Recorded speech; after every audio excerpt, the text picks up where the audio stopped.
अस्सलाम वालेकुम व्यूअर्स, मेरा नाम है वक्कास असलम और आप देख रहे हैं बर्ड्स ब्रीडिंग यूट्यूब चैनल। आज की वीडियो में मैं आपको बताने वाला हूं कि फिंचिस बर्ड्स को रखने के कितने फ़ायदे हैं और कितने नुकसानात हैं, और फिंचिस बर्ड्स को रख कर उनका कारोबार कर कर कितना फ़ायदा कमाया जा सकता है।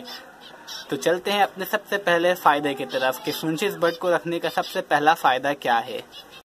तो फिंचिस बर्ड को रखने का सबसे पहला फ़ायदा ये है कि ये बहुत कम जगह घेरती है। मतलब कि इसको रखने के लिए आपको बहुत ज़्यादा जगह की ज़रूरत नहीं होती। जैसे लव बर्ड को रखने के लिए, कॉकटेल को रखने के लिए आपको अलग अलग पिंजरे की ज़रूरत होती है और उस पिंजरे में बहुत ज़्यादा जगह लेते हैं, पर ये फिंचिस बर्ड्स बहुत कम जगह लेती है। अगर आपके पास 2x2 का दरबा है, यानी कि ऐसा दरबा जिसकी ऊंचाई, लंबाई और चौड़ाई तीनों 2 फीट है, तो उसके अंदर ऐसे पिंजरे के अंदर कम से कम ये 10 से 12 पेयर रह सकते हैं। जबकि अगर आप कॉकटेल का पेयर रखेंगे तो उसके अंदर सिर्फ और सिर्फ 1 पेयर रह सकेगा, और अगर आप लव बर्ड का पेयर रखेंगे तो मुश्किल से वो 2 पेयर रह सकेगा। पर ये फिंचिस बर्ड्स के तकरीबन 10 से 12 पेयर इतने छोटे से दरबे में रह सकते हैं। तो सबसे पहला फ़ायदा इसका यही है कि ये बहुत कम जगह घेरती है, जो सबसे बड़ा फ़ायदा भी है, क्योंकि लोगों के पास जगह की बड़ी कमी होती है। इस वजह से वो बर्ड्स नहीं पाल सकते या बर्ड्स का कारोबार नहीं कर सकते। तो जिनके पास जगह की कमी है, इस परिंदे का कारोबार उनके लिए बहुत फ़ायदेमंद हुआ। अब चलते हैं हम अपने दूसरे फ़ायदे की तरफ। फिंचिस बर्ड रखने का दूसरा सबसे बड़ा फ़ायदा ये है कि ये बहुत कम दाना खाती है। मतलब कि ये एक पेयर महीने में, पूरे महीने में 1 पाव से ज़्यादा दाना, मतलब 250 ग्राम से ज़्यादा दाना नहीं खाती है। इसलिए इसको रखने का ये सबसे बड़ा ही फ़ायदा है कि ये कम दाना खाती है। अगर इसके निस्बत में आप, इसके मुकाबले में अगर आप लव बर्ड को देखेंगे तो वो बहुत ज़्यादा दाना खाता है। ऑस्ट्रेलियन भी बहुत ज़्यादा दाना खाता है, जबकि ऑस्ट्रेलियन का दाम फिंच से कम है, पर वो दाना ज़्यादा खाता है और उसका दाना भी महंगा है। जबकि फिंच सिर्फ बारीक कंगनी खाती है, ज़्यादा उसमें आप लाल कंगनी मिलाकर दे दे, जो 200 रुपये किलो है। तो मतलब कि एक पेयर फिंचिस का महीने में 50 रुपये का सिर्फ दाना खाता है। अगर मैं अभी के वक्त के लिहाज से बात करूं तो मतलब सिर्फ एक पेयर 1 पाव दाना खाता है, और बच्चों के साथ होगा तो ये 1.5 पाव दाना खाएगा, मतलब 300 ग्राम जो दाना बनता है। तो इसका दूसरा बड़ा फ़ायदा यही है कि ये बहुत कम दाना खाता है। अब हम चलते हैं इसके तीसरे फ़ायदे की तरफ। फिंचिस बर्ड्स को रखने का तीसरा जो बहुत बड़ा फ़ायदा है वो ये है कि ये बर्ड बहुत जल्दी सेट हो जाता है। मतलब बहुत जल्दी अंडे बच्चे शुरू कर देता है, बहुत जल्दी पेयर भी बना लेता है, बहुत जल्दी घोंसले भी बना लेता है, और उसके अंडों में से बच्चे भी बहुत जल्दी निकल जाते हैं। उसके बच्चे बहुत जल्दी भी हो जाते हैं। जैसे कि आप देख सकते हैं, जो अभी इनको निकले हुए मटकी से 1 महीना ही हुआ है और उनके वो जवान हो चुके हैं। मतलब 15-20 दिन बाद ये बच्चे भी ब्रीडिंग शुरू कर देंगे। तो इनको रखने का ये बहुत बड़ा फ़ायदा है कि ये बहुत जल्दी ब्रीडिंग भी स्टार्ट कर देते हैं, बहुत जल्दी सेट भी हो जाते हैं, तंग नहीं करते हैं। जैसे ऑस्ट्रेलियन हो गया, लव बर्ड और कॉकटेल हो गया, ये सब परिंदे सेट होने में बहुत टाइम लगाते हैं। पहले पेयर लगाने में 1 महीना लगाएंगे, फिर अंडा बच्चे शुरू करने में 2 महीने लगा देते हैं। इनके बच्चे भी देर से निकलते हैं, बच्चे बड़े भी देर से होते हैं, वो ब्रीडिंग भी देर से स्टार्ट करते हैं। जबकि इनका ऐसा नहीं है, ये 2 महीने के अंदर इनके बच्चे भी निकल जाते हैं, बड़े भी हो जाते हैं, और 3 महीने के अंदर, मतलब मटकी से निकलने के 1 महीने बाद, 1.5 महीने बाद इनके बच्चे भी खुद ब्रीडिंग स्टार्ट कर देते। तो इनका सबसे बड़ा फ़ायदा यही है इनको रखने का कि ये बहुत जल्दी सेट हो जाते हैं, मतलब ब्रीडिंग स्टार्ट कर देते हैं। तीसरा बड़ा फ़ायदा इनका यही है। अब हम चलते हैं अपने चौथे फ़ायदे की तरफ। फिंचिस बर्ड्स को रखने का जो चौथा फ़ायदा है वो बहुत कोई बड़ा और बहुत अहम फ़ायदा तो नहीं है, पर कुछ लोगों के लिए शायद ये मायने रखता हो कि फिंचिस बर्ड्स आवाज़ भी बहुत कम करते हैं।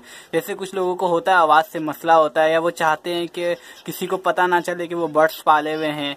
हो सकता है किसी को ये मसला हो, तो ये इनका एक फ़ायदा ये भी है कि ये आवाज़ बहुत कम करते हैं, तंग नहीं करते, शोर नहीं मचाते हैं, चुप से अपने साइड में रहते हैं, ब्रीडिंग करते हैं, खुश रहते हैं, तंग भी नहीं करते। तो इनका चौथा बड़ा फ़ायदा ये भी है, जो बड़ा फ़ायदा तो नहीं है, बस एक फ़ायदा है कि ये आवाज़ बहुत कम करते हैं। तो मैंने आपको सारे फ़वाइद बता दिए हैं फिंचिस बर्ड्स को रखने के। अब हम चलते हैं कि इनको रखने के नुकसानात क्या हैं। आखिर इनको रखने के कुछ ना कुछ नुकसानात तो होंगे।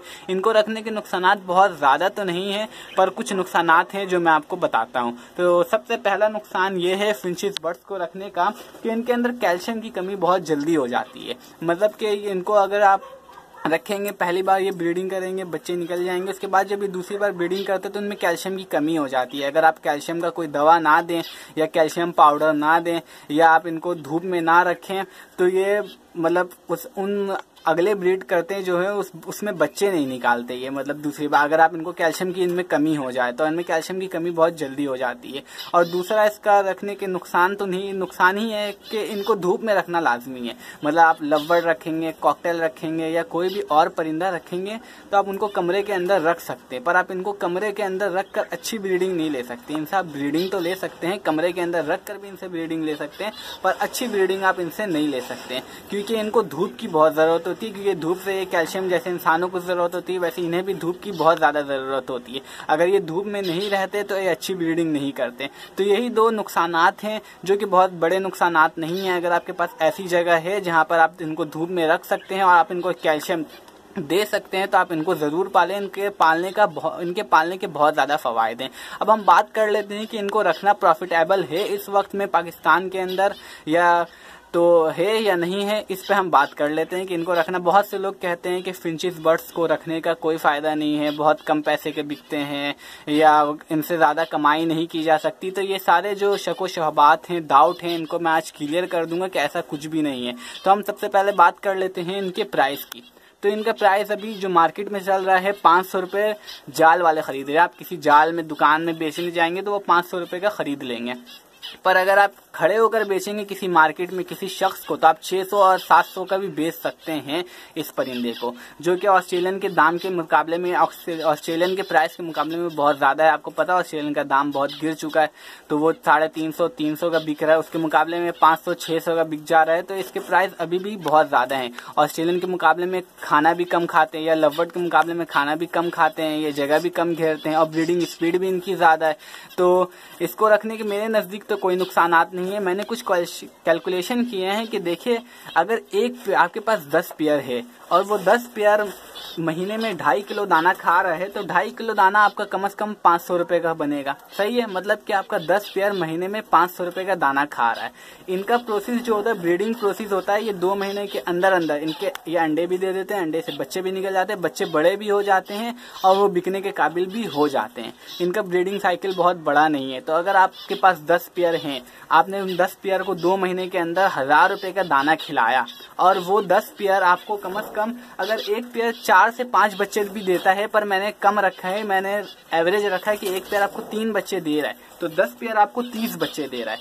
30 बच्चों का मतलब ये हो गया कि ये बन गए 15 पेयर। सही है, आपके 10 पेयर जो है प्रोड्यूस कर रहे 2 महीने के अंदर 15 पेयर। वो 15 पेयर कम से कम आप जाल में भी बेचेंगे तो 7,500 का बिकेगा। सही है, 2 महीने के अंदर आपने 7,500 रुपये का परिंदा बेचा और 2 महीने के अंदर इन्होंने दाना कितने का खाया, 1000 रुपये का दाना खाया। सही है, तो आपको फायदा कितना हो गया, आपने सिर्फ और सिर्फ 10 पेयर से 6,500 रुपये का प्रॉफिट हासिल किया। तो लोग कहते हैं कि प्रॉफिटेबल नहीं है, बिल्कुल प्रॉफिटेबल है। आप जब 10 पेयर से 6,000 हासिल कर सकते हैं तो आप 40 पेयर रखेंगे तो आप 30-35 हज़ार हासिल कर सकते हैं। इसी तरह अगर आप 100 पेयर रखेंगे तो आप 50-60 हज़ार हासिल कर सकते हैं। मतलब जितने ज़्यादा पेयर होंगे उतने ज़्यादा आप प्रॉफिट हासिल कर सकते हैं। तो ऐसा बिल्कुल नहीं कि आप इनसे प्रॉफिट हासिल नहीं कर सकते। वैसे भी ये कम जगह घेरता है। अगर आप बहुत बड़ा कॉलोनी बना ले रहे, बहुत बड़ा दरवा बना लिए, उसके अंदर 50 पेयर छोड़ दिए, आपको महीने में आराम से ये 25 से 30 हज़ार रुपये प्रॉफिट करके देगा अपने खाने का पैसा निकालने के बावजूद। और ऑस्ट्रेलियन के मुकाबले में तो ये बहुत बेहतर है, क्योंकि ऑस्ट्रेलियन का दाना भी महंगा है, ऑस्ट्रेलियन दाना भी ज़्यादा खाते हैं, ब्रीडिंग भी बहुत सुस्त करते हैं, सेट होने में भी बहुत टाइम लगा देते हैं, जबकि ये ऐसा कुछ भी नहीं करता। तो फिंचिस बर्ड्स को रखना बिल्कुल प्रॉफिटेबल है। आप रखिए, ख्याल रखिए और इसका कारोबार ज़रूर शुरू करिए। उम्मीद करता हूँ आपको वीडियो पसंद आई होगी। अगर वीडियो पसंद आई है तो वीडियो को लाइक करें, चैनल को सब्सक्राइब करें, दुआओं में याद रखें। अल्लाह हाफिज़।